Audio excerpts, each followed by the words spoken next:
Have you ever felt so insulted that you just wanted to react immediately? A contemptuous word, a dismissive action, a public act of disrespect. In an instant, every emotion within you flares up like a raging fire. Your heart beats faster, your breath becomes rapid, your fists clench, and an inner voice urges you to do something right away. The instinctive human reaction to being hurt is to defend, to retaliate, to prove that one cannot be disregarded. But pause. For a moment, think. Does true strength lie in retaliation or in the ability to control oneself? C.S. Lewis, one of the greatest Christian thinkers of the 20th century, once wrote, "When we return evil for evil, we do not defeat it. We merely become a part of it." This statement carries a profound truth about human nature and the challenge of patience. If someone hurts you and you retaliate with a similar action, you do not win. You only lower yourself to their level. You let anger, pride, and ego guide you instead of the wisdom and peace that God calls you toward. So where does true strength lie? The Bible teaches, "Whoever is slow to anger has great understanding, but he who has a hasty temper exalts folly." Proverbs 14:29. This means that a wise person is not the one who reacts the fastest, not the one who shouts the loudest, but the one who knows how to restrain themselves, who knows how to choose the right time and the right way to respond wisely. Patience is not a sign of weakness, but a mark of true strength. A person who can master their emotions is stronger than a warrior on the battlefield. Keeping calm when disrespected is a great challenge for anyone, because the instinctive human response to an insult is to retaliate, to defend one's honor. But it is precisely in those moments that true wisdom is tested. C.S. Lewis provided a striking analogy for this issue. A person who cannot control their emotions is like a driver without brakes. When someone insults you, they are not just throwing harsh words at you. They are deliberately trying to make you lose control, to veer off your path. They want you to react in the way they expect, angrily, furiously, or even seeking revenge.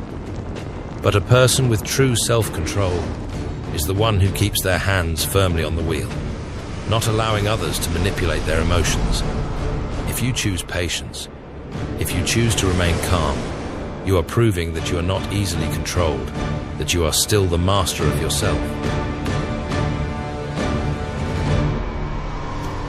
Anger is not just an emotional state, but also a biological response that significantly affects human behavior. When angry, the brain activates the sympathetic nervous system, releasing cortisol and adrenaline, causing an increased heart rate, rapid breathing, and tense muscles. This is the fight or flight response that helped our ancestors survive. But in modern society, anger often arises from words, offensive actions, rather than real danger. When losing control, people easily make wrong decisions, hurt others, and damage relationships. Psychology shows that those who can control their anger tend to have happier lives, more stable relationships, and better health. Prolonged anger increases cortisol levels, leading to chronic stress, which affects the cardiovascular system and immune system. A study from Harvard University found that people who frequently react with anger have a 3 times higher risk of stroke compared to those who practice self-control. Thus, managing emotions not only stabilizes mental well-being, but also protects physical health. However, scientific understanding alone is not enough, because humans possess not only reason, but also a soul. The Bible teaches that restraining anger is a sign of wisdom. Proverbs 14:29 states, "Whoever is slow to anger has great understanding, but he who has a hasty temper exalts folly." God calls people to live with patience, tolerance, and love, for uncontrolled anger can ultimately destroy us. Jesus Christ is the perfect example of self-restraint. When he was mocked, beaten, and crucified, on the cross. He did not become angry. He did not resist, but he prayed, "Father, forgive them, for they do not know what they are doing." Luke 23:34. This was not weakness, but the pinnacle of kindness, love, and self-control. True strength does not come from power or weapons, but from gentleness and absolute trust in God. Self-restraint does not mean ignoring insults or pretending that they do not affect you. It is the choice to respond with wisdom rather than letting emotions dictate actions. If anyone had the right to respond with righteous wrath, it was Jesus. He could have called upon angels to destroy his enemies, yet he chose to forgive, to pray for those who were killing him. This is the path of love and forgiveness, not of weakness, but of an unparalleled strength that comes from trusting in God. C.S. Lewis also said, "Pride says, they have insulted me, I must respond. But humility says, who am I that I should need others to respect me? I have been accepted by God himself." A person's true worth does not come from how others perceive them, but from how God sees them. When we understand that our honor does not depend on the respect of the world, we will not be easily shaken by insults. The world may criticize, belittle, and disregard us, but that does not change the truth that we are precious creations in the eyes of God. When you place your worth in God's hands, you will no longer feel the need to fight, to defend your honor before people, because your true honor has already been affirmed by God himself. Silence can be a wise choice in many situations, but it is not always the right one. It can reflect inner peace, but it can also indicate fear and passivity. C.S. Lewis did not advocate for weakness or allowing others to take advantage of us. He understood that sometimes silence is the way to maintain peace, but there are also times when speaking up is necessary to defend the truth. In Mere Christianity, Lewis emphasized that faith does not make a person weak, but helps them discern when to endure and when to confront injustice. This aligns perfectly with the Bible. A time to be silent and a time to speak. Ecclesiastes 3:7. Jesus did not always remain silent. When confronting the hypocritical Pharisees, he boldly exposed their deceit. In Matthew 23, he called them whitewashed tombs, appearing righteous on the outside but full of hypocrisy. Inside, he did not speak to protect his personal honor, but to defend the truth. If falsehood is not challenged, it will continue to harm many. This shows that not all silence is wise, and not all speaking out is arrogance. The key is whether our actions reflect God's will. Silence can become complicity if it allows wrongdoing to persist. If we witness injustice and remain silent, we not only accept it, but indirectly allow it to become the norm. Ezekiel 33:8 teaches that if the watchman does not warn the people of danger, he will be held responsible for their destruction. C.S. Lewis once said, "When a wrong is tolerated for too long, it becomes the standard." Therefore, we must discern when to let things go to maintain peace, and when to speak up to defend justice. However, what matters is not just speaking up, but speaking up in the right way. Jesus never responded to insults with retaliation or by demeaning others. When he drove the merchants out of the temple, Matthew 21:12-13, his actions were not out of uncontrolled anger, but from zeal for God's house.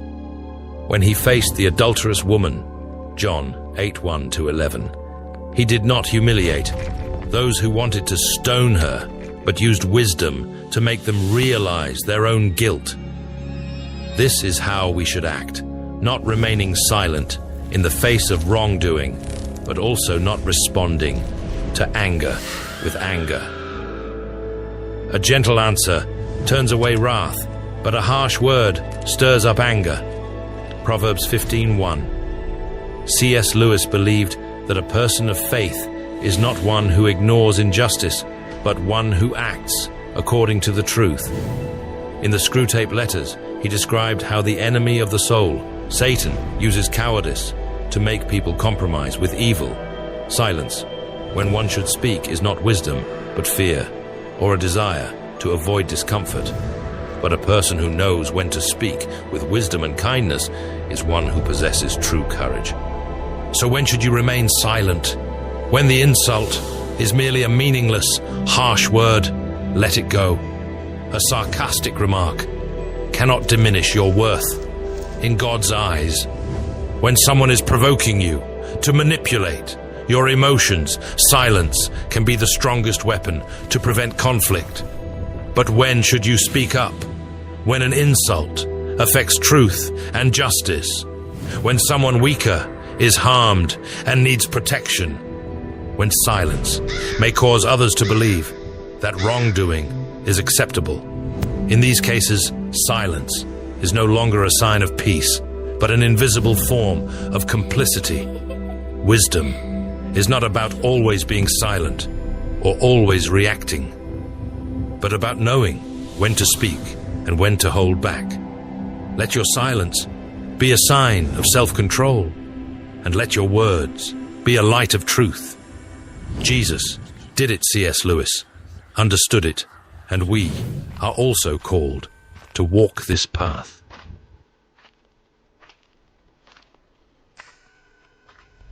And finally, the greatest lesson that C.S. Lewis left behind is the emphasis on the relationship between humans and God.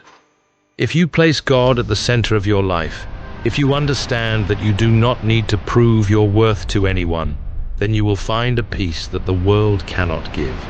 When people seek validation from the world, they will always feel insecure because human recognition is constantly changing. But when they find their value in God, they will stand firm, regardless of what others say or do. C.S. Lewis summed this up in a powerful statement. Look for yourself, and you will find in the long run only hatred, loneliness, despair, rage, ruin, and decay. But look for Christ, and you will find Him, and with Him, everything else thrown in. This is not just advice, but a principle of life. If we put God above all else, if we seek Him first, then everything else will be given to us in full measure. But if we focus on ourselves, on our ego, on the need to assert ourselves before others, we will always feel lacking and insecure. So, what will you choose? Will you let your emotions guide you? Or will you let God's wisdom lead you? Will you seek recognition from the world? Or will you stand firm in the affirmation of God? Will you react by instinct? Or will you respond with wisdom? The decision is yours. But remember, true strength does not lie in immediate retaliation, but in the ability to control oneself. True peace does not come from proving your worth to others, but from knowing that we are already loved and affirmed by God. And true victory does not lie in defeating others, but in remaining faithful to God in all circumstances.